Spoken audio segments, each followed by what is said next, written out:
en participant à N'oubliez pas les paroles, Manon ne s'attendait sans doute pas à vivre une aventure aussi incroyable. Mais cette expérience a également eu certains côtés négatifs, notamment les vagues de critiques qu'elle a reçues sur les réseaux sociaux durant tout son parcours. C'est fini pour Manon. Mardi 11 janvier 2022 était diffusée sa dernière participation au jeu N'oubliez pas les paroles sur France 2.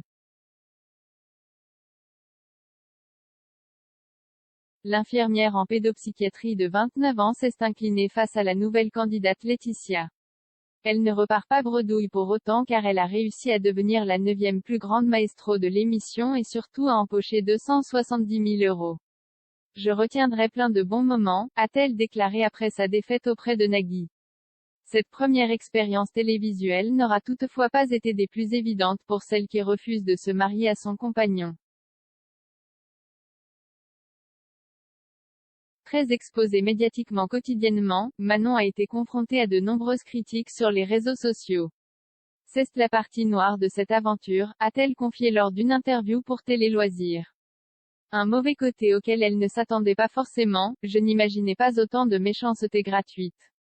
Certaines maestros en avaient parlé, ce sont souvent les femmes qui en sont victimes, et ont été affectées par ces critiques, ces jugements, parfois ce harcèlement quotidien. J'essaie de m'en détacher, mais ça a beaucoup affecté mes proches. On ne comprend pas. Bien sûr, on est qui on est, on dégage quelque chose à l'écran. Mais on est dans un contexte particulier. Manon s'est malheureusement rapidement retrouvée dans le viseur des internautes, lesquels ont estimé qu'elle n'avait pas le meilleur comportement avec ses challengers. Beaucoup m'ont reproché de ne pas être assez en lien avec les challengers, de regarder tout le temps les musiciens, ce qui est faux. Quand on me dit que je faisais la gueule dans le fauteuil, bien évidemment, on n'est pas content d'y aller.